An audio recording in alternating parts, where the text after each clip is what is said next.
నడుమందాలతో కుర్రాలకు నిద్ర లేకుండా చేశారు గోవా సుందరి ఇలియానా.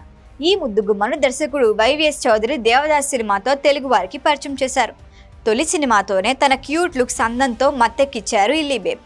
ఆ వెంటనే పోకిరి, మున్నా, ఆట, జల్సా, కిక్, రెచ్చిపో, రాకీ, జులై తదితర బ్లాక్ బస్టర్లతో ఇలియానాకు టాలీవుడ్లో తిరుగు లేకుండా పోయింది. తెలుగుతో పాటు తమిళ, హిందీ సినిమాల్లోనూ ఇలియానా పలు చిత్రాల్లో నటించారు. వరుస ఫ్లాప్స్తో ఫేడౌట్ అయిన దర్శకులు ఇలియానా ఇంటికి క్యూ కట్టారు.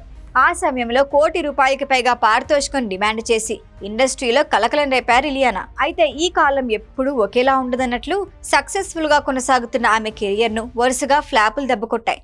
తెలుగులో అవకాశాలు తగ్గిపోవడంతో తన మకాంను బాలీవుడ్ కు షిఫ్ట్ చేసింది ఇలియానా. హిందీలోనే సినిమాలు చేసినప్పటికీ అక్కడ ఫ్లాప్స్ రావడంతో ఆమె కెరియర్ డైలమాలో పడింది. దాదాపు 10 ఏళ్ల గ్యాప్ తర్వాత రవితేజ సరసన అమర్ అక్బర్ ఆంటోనీ మూవీతో టాలీవుడ్లో రీ ఎంట్రీ ఇచ్చారు ఇలియానా. ఎన్నో అంచనాలు పెట్టుకున్న ఈ సినిమా అట్టర్ ఫ్లాప్ కావడంతో ఆమెకు షాక్ తగిలింది.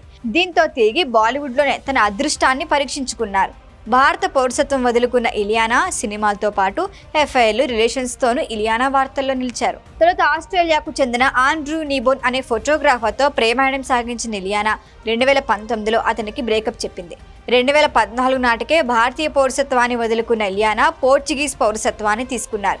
ఆండ్రూతో విడిపోయిన తర్వాత మైకేల్ డోలన్ అనే ఫారినర్తో ప్రేమలో పడిన ఇలియానా ఈ క్రమంలో ప్రెగ్నెంట్ అయింది. 2023 ఆగస్టులో ఓ బాబుకు జన్మనిచ్చి ఆ ఏడాదే డోలన్ని పెళ్లాడింది.